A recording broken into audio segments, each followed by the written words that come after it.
namin kayo sa event na ito, kaya naman dyan lamang po kayo. We're gonna be getting to find out about the journey we're all gonna be a part of. And speaking of the people who are part of the journey, we'd like to acknowledge our special guests for this beautiful afternoon, beginning with the General Manager of the Diamond Hotel. How about a big hand for Mr. Gino Marinas?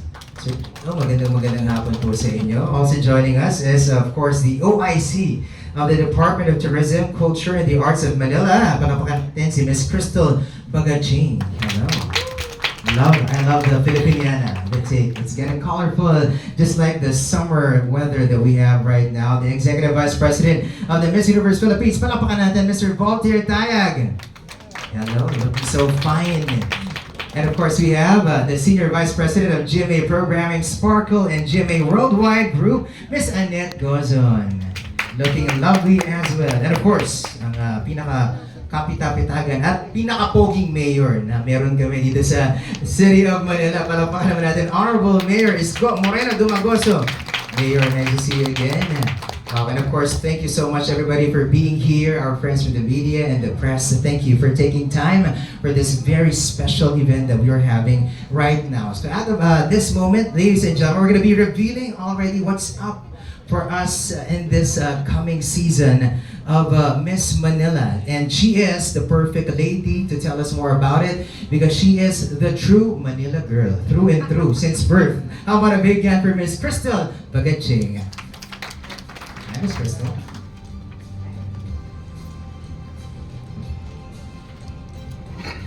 Hello! Good afternoon everyone and welcome po kayo sa Maynila. First, I would like to acknowledge our friends, of course, lahat po ng friends natin from the media, Yorme Isko Moreno Dumagoso, Miss Annette Gozon, and of course my dear friend Volts. Thank you very much to all of you for making time to come here today. On behalf of the Department of Tourism, Culture, and Arts of Manila, it is our honor to welcome you to the official press launch of Miss Manila 2026. One of the major highlights of our 455th Araw ng Maynila celebration, which will happen sa June. Miss Manila has long stood as one of the most prestigious local pageants in the country, a platform that goes beyond beauty and grace. It champions empowerment, diversity, and social awareness. It is where the women of Manila embody leadership, service, and excellence, truly reflecting the spirit of our city and its people. Today, we proudly unveil the new Miss Manila 2026 logo. A symbol of renewal that bridges heritage and modernity. We also formally introduce our valued partners, Empire Philippines and GMA Sparkle, together with the unwavering support of the city government of Manila through our very supportive and our trailblazing mayor, Mayor Isko Moreno Dumagoso. These collaborations strengthen our vision to elevate the standards of pageantry and expand its impact to a wider audience. We are also excited to announce that the official casting call for Miss Manila 2026 will start on April 13, Monday. So, sa Lunes ay maglalabas na po tayo ng mga invitations sa bawat barangay sa Maynila kung saan iimbitahin natin kung sino ang kanilang mapipiling i-represent ang kanilang mga barangay. At sa social media din, i-invite natin yung mga interesadong sumali. As long as they are aspiring candidates who embody beauty, intelligence, and the heart of a true Manilena, they are welcome to join. This is your opportunity to represent Manila and become a voice for your community. We also invite each aspiring candidate to share their own Kwentong Maynila, a personal narrative that highlights their connection to the city, its culture, and its people. Following the casting, selected candidates will be formally introduced during our presentation of official candidates on April 30, where they will be presented to the public and the media, marking the beginning of their inspiring journey towards the crown. This launch also resonates deeply with our city's brand, Manila, My Manila. A call to embrace Manila not just as the nation's capital, but as a vibrant hub of culture, creativity, and pride. Through Miss Manila, we continue to showcase the best of our people and reaffirm our place on the national stage of excellence. So, that is our new logo. Pwede po makita ninyo sa inyong kanan at inyong kaliwa. Ang inspiration po ng logo na yan is from the Filipino Art Deco, particularly the iconic Manila Metropolitan Theater. Its monogram reflects the theater's geometric patterns, organic motifs, and elegant symmetry. It also draws influence from the Manila Carnival, incorporating subtle curves and ornamental details that evoke early 20th century pageantry and national identity. Altogether, the design blends heritage and femininity, presenting Miss Manila as a modern tribute to the city's rich past. Maraming salamat din po sa Diamond Hotel for sponsoring today and for being so welcoming. As we officially begin this new chapter, may this season be filled with purpose, passion, and pride. May Miss Manila 2026 continue to inspire and empower, reminding us all that Manila is not just a place. Maraming kwentong Maynila. It is our Manila. Maraming salamat and welcome po kayo sa Miss Manila 2026. Sounded so exciting coming from Miss Crystal. It's crystal clear what we are in for, ladies and gentlemen, in this brand new season. Lovely and of course very beautifully crafted logo we have. So I love how we put everything together. It has a lot of meetings over there, and it's so nice to get to have that kind of streamlined logo for us to get to use. Now, ladies and gentlemen, just a reminder for all our friends from the media, our Miss Manila calendar is right here. Listen up. Our initial casting happens from April 15 to 18 and also 20 to 25. All right? So just in case probably you're going to be inviting a couple of people to join as well na may dalang mga storyang Maynila nila, it would be lovely for you to get to invite them also, or at least send them over some greetings via your social media accounts. Also, our final casting will be happening on April 28th as we inch towards the competition nearer and nearer. The presentation of our final delegates will be on the 30th of April, and then we go to a beautiful celebration of beauty and of course of our religious backgrounds here in Manila. Flores de Mayo. Sana po makasama namin kayo dyan sa parada. That's gonna be happening on May 17. And on the 20th, we're gonna be having a Taste of Manila. Is this sort of kind of like a food trip, going to different places, introducing the culture to you, one dish at a time. The Taste of Manila on the 20th. And then we go to our Independence Day celebration. Of course, no other date but June 12th. Ladies and gentlemen, join us on the 12th for the Independence Day celebration. And finally, we're going to be getting to meet the lovely delegates and get to know who's going to be crowned as our Miss Manila on the Grand Coronation Day at the Metropolitan Theater. Of course, the Metropolitan is also sort of kind of in our logo, diba? As explained by Miss Crystal. That is going to be happening. Hopefully, all of us are going to be there on June 26. Okay, so we are packed with things to happen, to unfold for us in the brand new Miss Manila. So ladies and gentlemen, let us already make sure that we get to ink the milestone with our ceremonial contract signing. Of course, we still have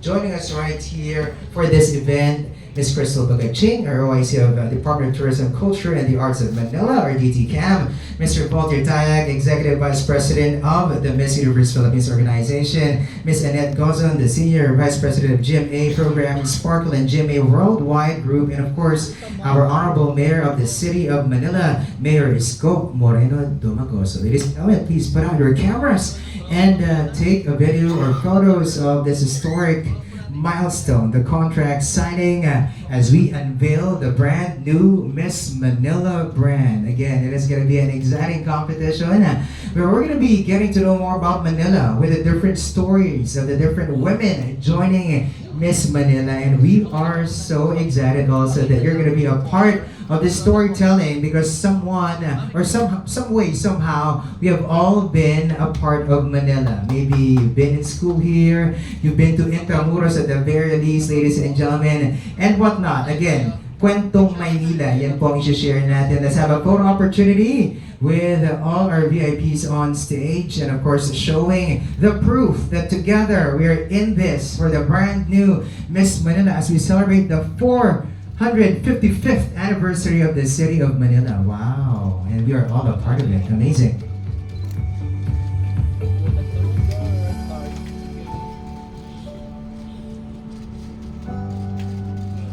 We are delightful that we have officially signed the contract, making this already a reality for us all. And I think we're going to be hearing some words coming from our partner, that is GMA, from the Senior Vice President of GMA Programming, Sparkle and GMA Worldwide Group. How about a big hand for Miss Annette Gozon? Hi, good afternoon, Miss Annette.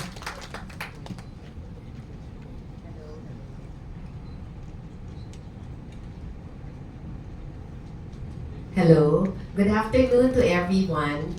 I'm very happy to be here, and I'm very happy always to support the endeavors of City of Manila. Kasi ako, laking Maynila rin ako. Dito ako lumaki, batang Tondo ako. My dad is from Balut, Tondo, and my mom is from Gagalangin, Tondo. So talagang Tondo girl rin ako. Lumaki talaga ako sa Tondo. I'm very excited because ang daming mga taong sobrang malaki ang talents dito sa City of Manila. Hindi lang mga gwapo katulad ni Yorme, mga magaganda katulad ni Mikey Quintos. Alam kong galing Maynila rin, laking Maynila, si Bitoy. And former First Lady. Former First Lady. Miss Manila. Ay, oo, yes. Miss Manila. So nakikita na natin na Manila is very rich in talented, beautiful individuals. So GMA is very excited to partner with Miss Manila para sa mga candidates na darating at lalo na sa mananalo, para mabigyan sila ng opportunity to enter the showbiz industry. So we're very excited na makilala na sila. Thank you. Yeah, you're also excited. Maraming salamat. For sure, they're gonna be sparkling. Of course, as they get to enter this pageant, get to see, of course, not only the beauty, but the brains, and of course, the culture that they bring with them. Our pageant contestants or delegates for the Miss Manila. And of course, nasabi na ni Miss Annette, no, na hindi lang mga gwapo at maganda ang meron sa Manila. Kung hindi, meron din tayo mga respetado at buong pusong naglilingkod sa bayan or sa City of Manila. So ladies and gentlemen, of course, let me call on and please give a warm welcome to the leader of Manila that we all get inspired because of his story and his hard work. How about a big hand for Honorable Mayor Isko Moreno Dumagoso. Thank you. Good afternoon, ladies and gentlemen, to our friends in the media, especially showbiz journalists, and to the bloggers at the station. And I would like to welcome again ang tunay na batang Maynila, Annette Gozon. Ang GMA po, talaga totoo po yun, yung father niya and the family, merong roots, deep roots sa lungsod ng Maynila. And Voltaire, welcome to Manila. Na aming pinakamagandang tourism officer, Director Crystal Bagachi. We're very excited as a city to showcase to the world beauty and talent and intelligence individuals who has a story to tell about Manila and experience Manila. So residents and non-residents who have a story to tell and their experience, a life experience here in Manila can now join the prestigious competition, Beauty, Talent, and Intelligence competition sa City of Manila. Kung kayo po'y uusog ng kaunti sa kasaysayan, makikita po ninyo, wala pong Miss Universe o Binibining Pilipinas, meron na pong Miss Carnival. And Miss Carnival is considered as Binibining Pilipinas at the time. And one of the famous individual who is very known to us is formerly First Lady Imelda Romualdez Marcos, na naging Miss Manila along the way through the leadership of our former mayors in the city. Then when they started it, Lacson, Villegas, Bagachi, and so on and so on. So we are now continuing what they built in the past. Ang mga pamana sa amin, ang aming mga dating pamunuan sa lungsod ng Maynila. And in our own little way as a city government, to support talented individuals, to showcase their skills. Ayun naman ang purpose nito lahat.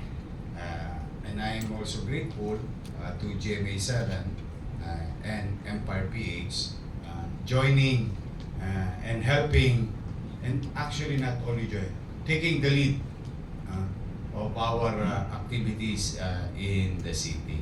So sa ating mga magagandang dilag, maganda, matalino at talentado, isa lamang po masasabi ko, nasabi na sa inyo ang petsa, isa lang po masasabi ko, welcome po kayo sa Maynila. And lastly, this is also the new tagline, tourism tagline, Manila May Manila, is also showing our being, as a city, being grateful to a national artist, Nick Joaquin, who wrote so many things, history.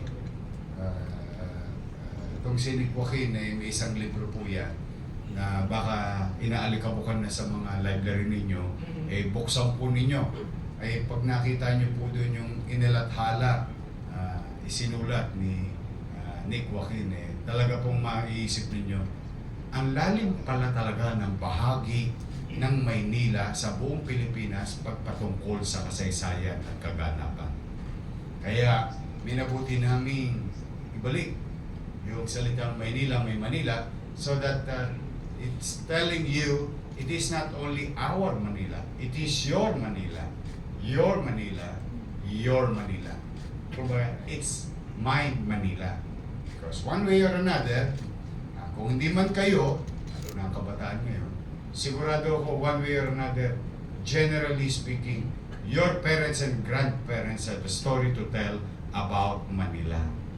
Kaya yun po ang aming kampanya ngayon, na ang Manila is para sa lahat. Ito ay Kapitolyo ng Bansa, what you call the window of opportunity of our elders in the past. They went here to make it. A lot of them made it. And we want to give also Manila today and tomorrow as an opportunity for anybody, and in this case, somebody who will present to the world. Kasi sabi ng Empire PH, pag mananalo daw dito, sasali na sa Miss Universe Philippines. Tama ba? Yes. Pag nadali yun doon, sasali sa buong mundo.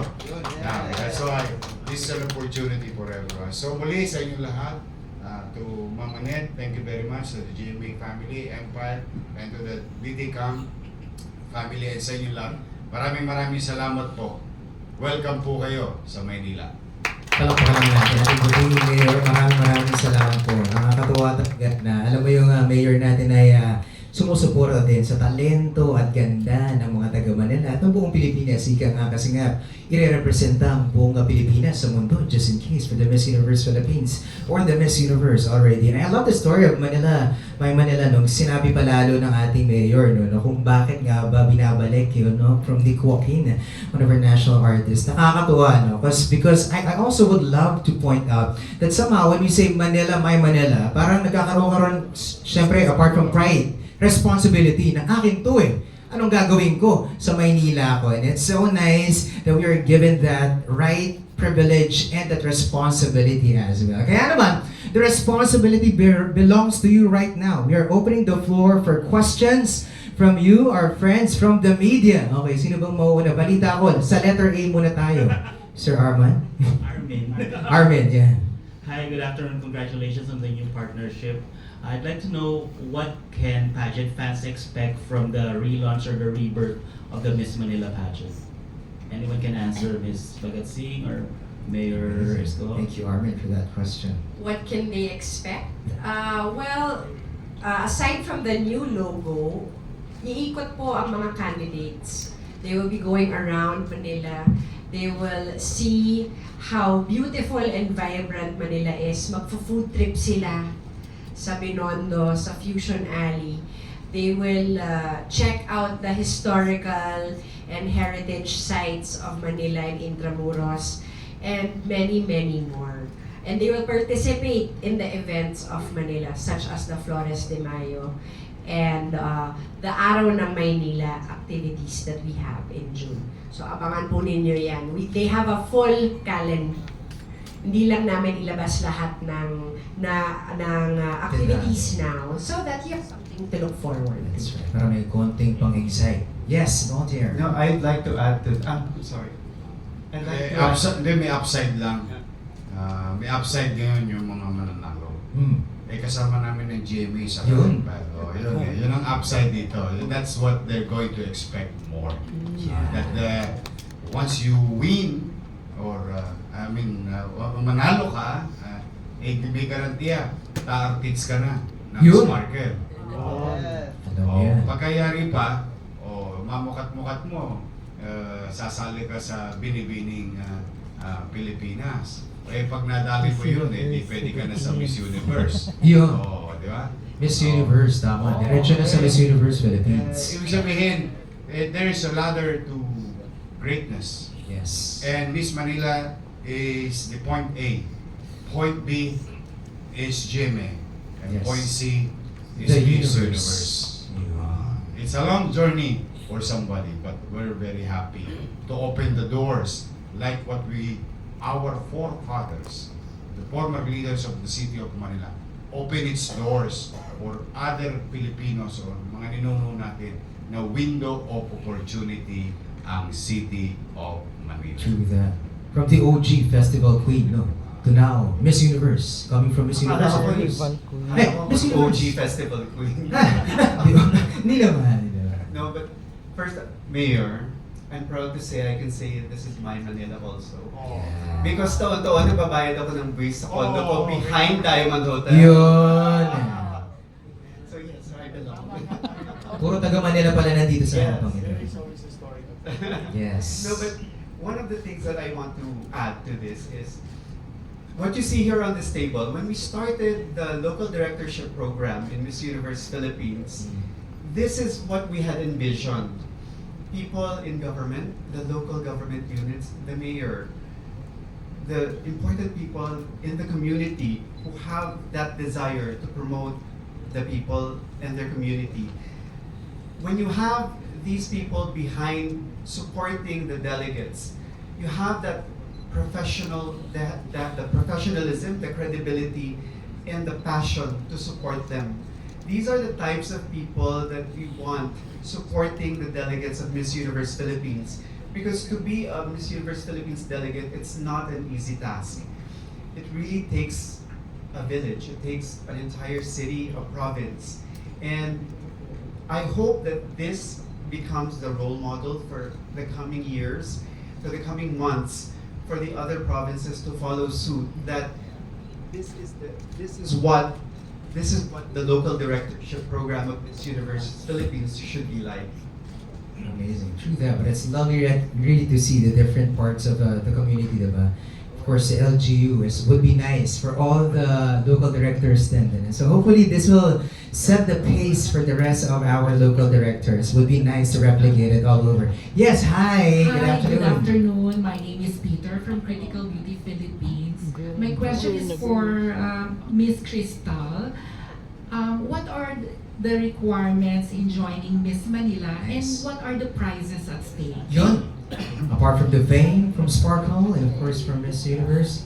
The prices, I think, were already discussed just now.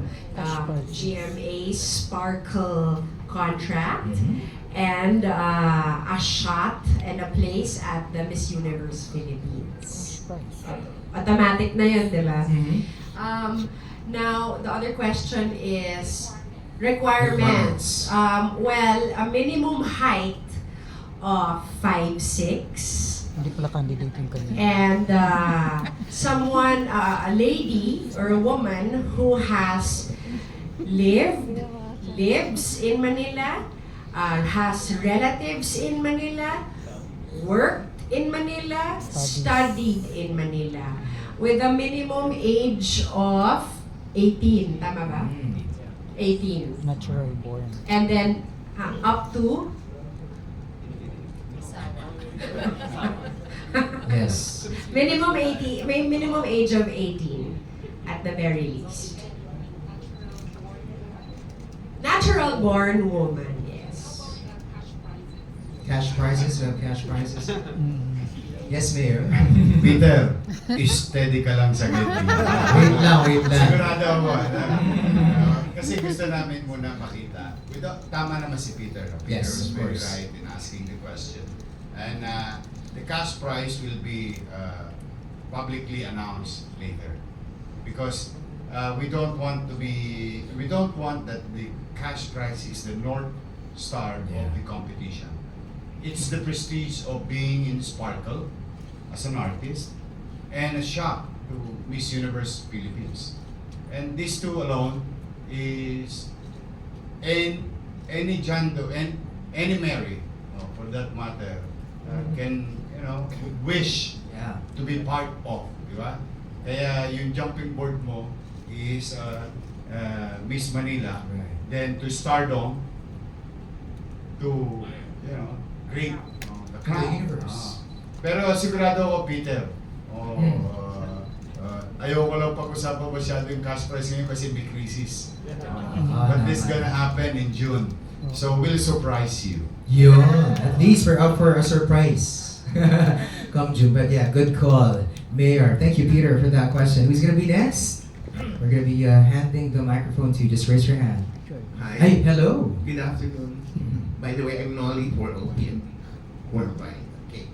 I would like to know what is the primary concern, or rather, the primary goal of this year's Miss Manila search? Is it to promote tourism, or to help charitable institution, or simply to develop the young women of Manila?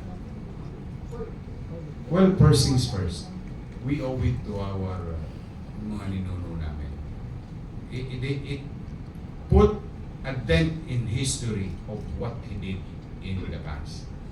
And that level of prestige given to the competition.